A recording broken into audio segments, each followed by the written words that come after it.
Hi everyone, it's me, Dr. Samina Rahman, Dr. Sam, or GynoGirl. Welcome back to GynoGirl TV. It's been a minute since I've been able to post anything. Actually, I've started this video many times, but we had Ramadan, which is our holy month of fasting, and then 2 weeks ago we had Eid, and I was gonna post this a couple of times, but I started it and never got finished because of my office, my school, the kids' school, my family, and work-related stuff. So today we're going to talk about a topic that's come up many times during the year for me in my office. And also I've read some articles recently about a sexual counter-revolution. And so the hashtag on it was hashtag no hymen, no diamond. So I actually want to discuss this topic of whether or not there is any clinical significance or medical relevance to the tissue known as the hymen. Is it just related to, I've sometimes joked that, people, and it's not a joke, but sometimes it's correlated with honor. So I sometimes call it the membrane of honor. And then also, that concept of virginity testing, because it's come up in my office many times. I see like 5 to 10 patients a year who request it. Spoiler alert, there's no medical significance. Virginity testing's not a thing, but let's talk about it. So let's get at it.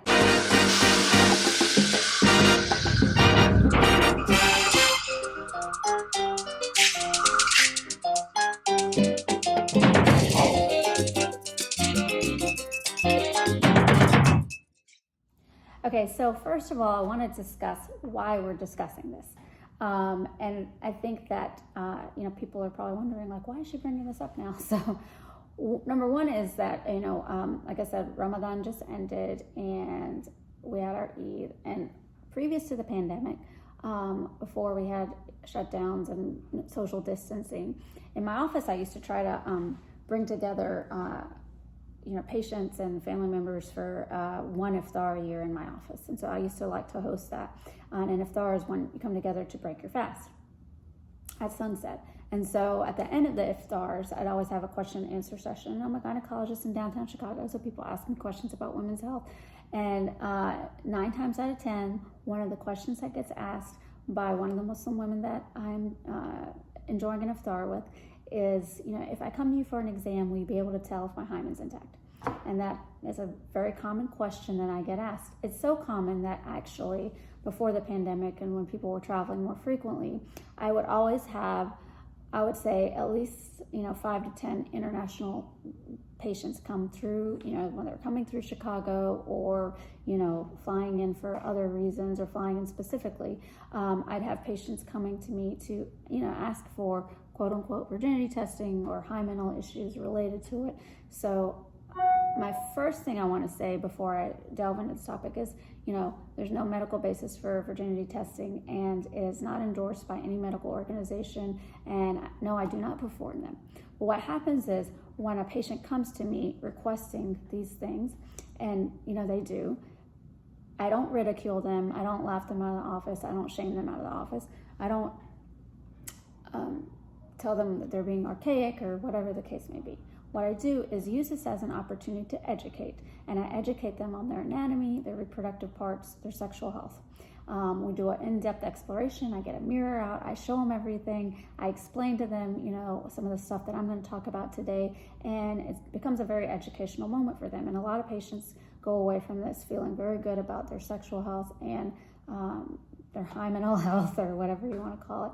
But I don't actually ridicule them. They've been, a lot of them come to me because they have, been ridiculed in other offices by Western physicians. And so I think that, the element of cultural competence is not there for a lot of people. And so this is an issue that I don't take lightly. And I know the consequences in some cultures is very deep and sometimes scary. So we talk about it and we make decisions based on that. That's the first thing I want to say. The other thing I want to say is I think that, I've seen in various forums or even, some random articles in different magazines, not any medical based ones, but basically some information that, there's some societies that are, having a sexual counter revolution, and people are waiting and getting married earlier, and I think that's fine. We know that the birth rates are declining in the United States, but I think even in the CDC, I'd read that 42% of women by the time they're 19 have had intercourse, and 44% of men, which is lower than it used to be. I believe it used to be closer to 51% of women and 60% of men. So a lot of individuals are choosing to wait for one reason or another. And I think, my perspective on this is, you should use whatever compass guides you, either your moral compass, your religious compass, your social and cultural compass, whatever it is, based on what you have kind of been acculturated to guide you in that direction. I think you have to make sure that it's a mutual consent-driven act, and it's up to the two individuals, as long as it's consensual and the consequences of it, and protection is utilized and all that good stuff. So I think those are important qualities to remember, and that's what I always advocate for. If there's two people that want to wait, perfectly great. If there's people that don't want to wait but they're using protection, I think that's great as well. I mean, it's up to what your individual compass is and how it guides you. The other thing I was going to say is that there are, I think, some groups that are out there. That's why I used the hashtag earlier. I read that there was a group, no Hymen, no diamond, or pop cherry won't marry. That has a lot of misogynistic undertones to it, and I don't think that that's one of the reasons I want to discuss, the relevance of the hymen and all that stuff, because I think that if that's, that is happening, and that's, a male's perspective, they should put that on themselves as well. Like that, if that's a mutual thing, or if there are women out there that, agree with it, that's fine. But I don't think a woman should be shamed if that's not their route. So those are kind of the things that I wanted to say about why I'm discussing this. So it's obviously a topic that comes up in Western culture as well. As I was saying, the rapper T.I.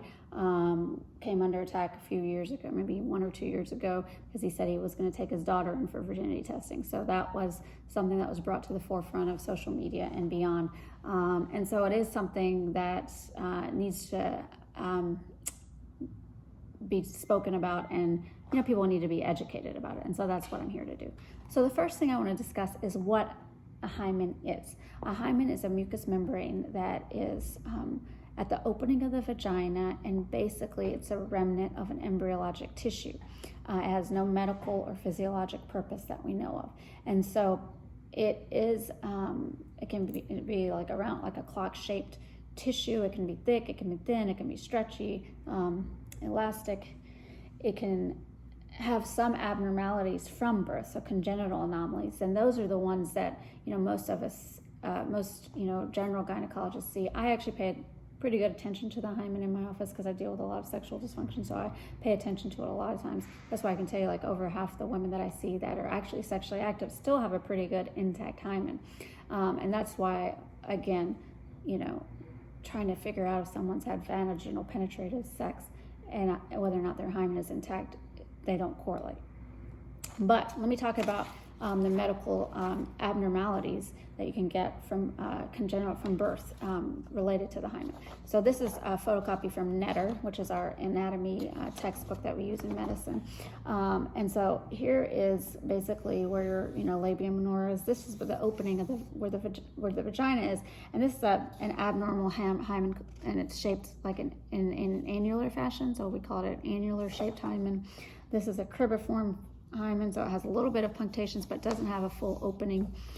This is an abnormal septate hymen, so again, you can see the opening was trying to be developed. That happens at birth, that it goes from being a totally imperforate shape to having an opening. And then this is a totally imperforate hymen, and these are all abnormal. This is what Netter referred to as a pareshymen, so that's a woman that's given birth. So obviously it's a little bit, you can see the vaginal opening a little bit better there. The imperforate hymen, and these hymens actually are variations of that are abnormal. So, sometimes in gynecology we see patients who have never had a menstrual cycle, but they have monthly cramps, and so they don't have a perforation in their hymen to allow bleeding. There are women that, have a partially perforate hymen. And I see a lot of that in my office, actually, where a patient that comes in that can't insert a tampon or, can't have penetrative sex. And so immediately, we think of pelvic floor issues or vaginismus. And so as I'm taking the history, that's sort of what I'm assuming. And then, that's why physical exam is so important in medicine. And then when I go in to examine the patients, many times I'll see a partially perforate hymen.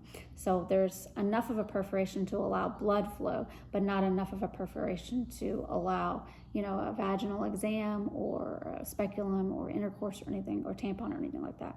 So those are the women and with these abnormal hymens that need surgery to correct it, to actually, make an incision under anesthesia to allow for either vaginal blood to come out or anything to come in. So those are abnormalities in the hymen tissue, again, which is a remnant of your embryological development from where the reproductive parts for women come from in the Mullerian duct, and so it's a remnant that surrounds the opening of the vagina. Again, no physiologic or medical significance. So that's the first thing we talk about is what it is. I mean, I do enough exams on women with sexual dysfunction to show you that I could show you, 50 women out of 100 that have had intercourse that have a totally intact hymen. And in fact, when I show patients, because one of the parts of my educating them, even if they're asking for exams or want to look at what their hymen looks like, is I'll bring a mirror in, I'll show them exactly what they're looking at, and so they're always shocked to see that it looks like it's pretty much intact, even though they've had intercourse. Or there'll be women that have never had intercourse, and for one reason or another, they'll have a little breakage in theirs. So either from stretching, from bicycling, from normal sports. The point is that it's a very sort of elastic, in its normal form, it's elastic and it's stretchable, and so these things can happen, and you don't always bleed upon penetration. You don't always have pain upon penetration the first time, and actually, persistent pain on penetration is an issue that should be assessed by a sexual medicine expert as a side point. So that's the first thing. The second thing is, I talk to my patients about the idea of virginity as a social and cultural and, sometimes a religious construct. And so, that whole concept of not having penetrative intercourse and being equated to virginity, which, is usually equated to chastity, which is then in many cultures equated to honor in family relationships, etc. So we talk about sort of the cultural constructs around that and the sociocultural aspects of that. And, there's not a lot that I can do to change how someone's been socialized their whole life. I mean, I was also socialized my whole life to believe it, but the one, understanding, what's normal function and what's abnormal function, the relevance of it, or the abnormal, when it's normal, when it's abnormal, that's a good discussion I can have, and I can show my patients, and they can feel a little bit better about themselves in that capacity, and not, carry a lot of the shame that they might always carry based on their social, cultural, or religious traditions.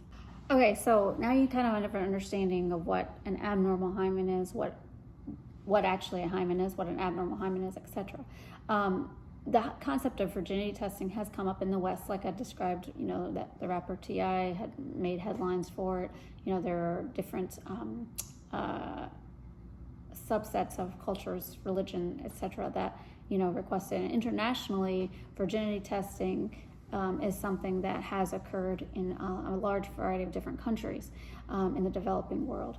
And so the WHO, the World Health Organization, that I've worked with in the past, as well as other organizations that deal with human rights did make a statement and have spoken out against virginity testing that is essentially called the two-finger exam, where either in-laws or husbands or potential suitors or parents will take their daughter in for an exam, what they call is the two-finger test, to see if penetrative intercourse has occurred. Now, this obviously carries a lot of health and psychological consequences for women, and it's very paternalistic and misogynistic and has its roots in misogyny. And so I think that, I'm in total agreement with the World Health Organization, ACOG, and other organizations that have condemned this as and stated it's a human rights violation. That being said, like I said, when patients come in inquiring about this and requesting this, I use it as an opportunity to educate them, bring the mirror in, and I'll show them everything they need to know, and I discuss it in detail. So that's the issue around virginity testing and what it is. The fact of the matter is, in many cultures, I'm South Asian, I'm Pakistani. My parents are from Pakistan. I see a lot of Pakistani patients in my office, Indian patients. I see a lot of women from all over the world, actually. And a lot of them come into me asking for hymenal reconstructive surgery. And some of it is because they have had, either penetrative sex, or they know that their hymen is a little open because they've done exams. So I usually use, again, this opportunity to educate them and to try to make them feel a little bit better about themselves without the shame that's surrounding them already. But the concept of hymenoplasties do come up sometimes in my office, rarely performed, but it's because in a lot of cultures, a woman's chastity is still linked to her honor as well as the honor of the family. And so you probably read in headlines in different countries that honor killings occur because of someone accusing a woman of not being chaste or being quote unquote virginal. I like to call it a sexual debut, or the first time that they've had penetrative sex, or coitarche.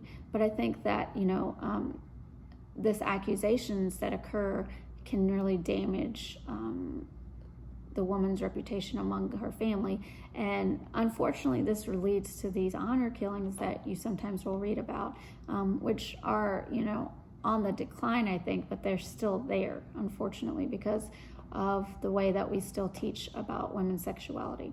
And so it's a very harmful practice, obviously can be deadly if we don't address this in the correct capacity. And those are the circumstances where someone might be inclined to perform a revision of the hymen, or to bring together any kind of tear that's prevalent, or if it doesn't look 100% intact. I think those are the scenarios where you might be pushed into it because for this totally cosmetic surgery.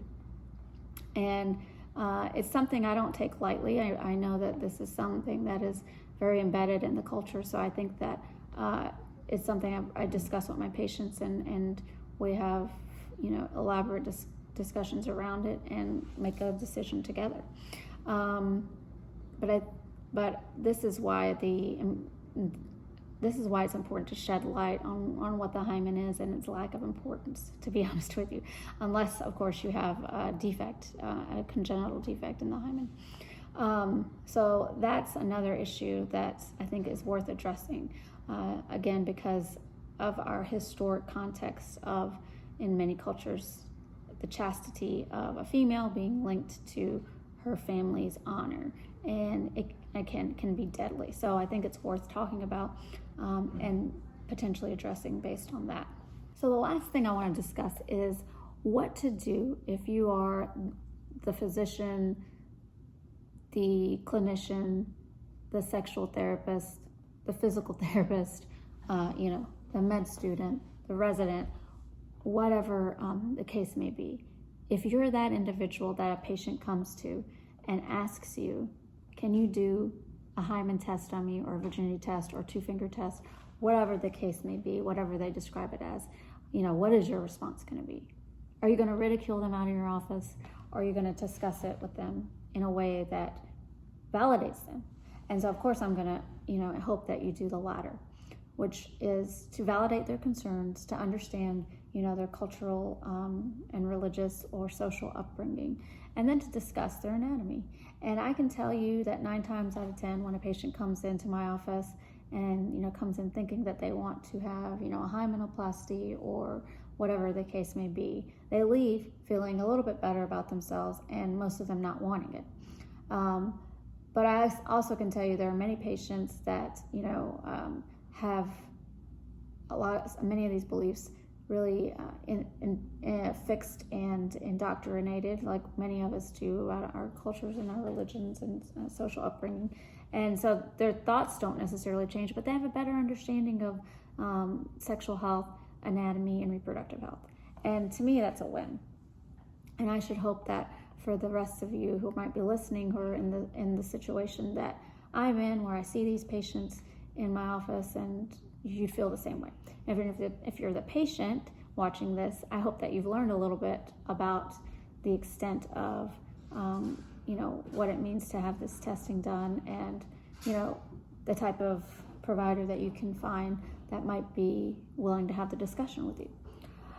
And at the end of the day, if you're the guy that has the hashtag pop cherry, no Mary, or no Hymen, no diamond, whatever the case may be, at the end of the day, if you are searching for your partner to have one of these tests, just ask her and trust, her judgment. If you can't trust your partner's judgment, then that's a deeper issue. And guess what? If you're that patient out there that, wants to have a better understanding of your reproductive and sexual health, hopefully you're getting it from my channel, and you've gotten some information about the hymen today from my channel and understanding it.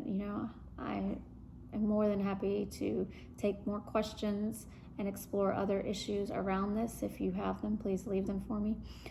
I also think that, if you're wondering if the person that you're with is quote unquote a virgin, just ask.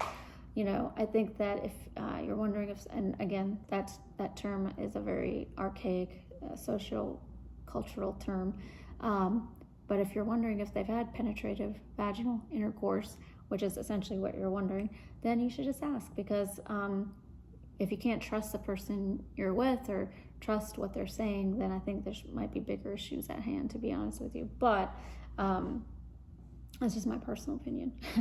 I also think that, hopefully you've gotten a little bit more education on, sexual health and reproductive awareness and from my channel. And if you have, please like and subscribe to it. I'm going to put some more content out there now that I'm sort of back from my social media hiatus. And so hopefully we can discuss some more things. And if you have issues that you're interested in learning more about from my perspective, then please put them in the comments. All right, thanks a lot. Thanks for joining. Bye.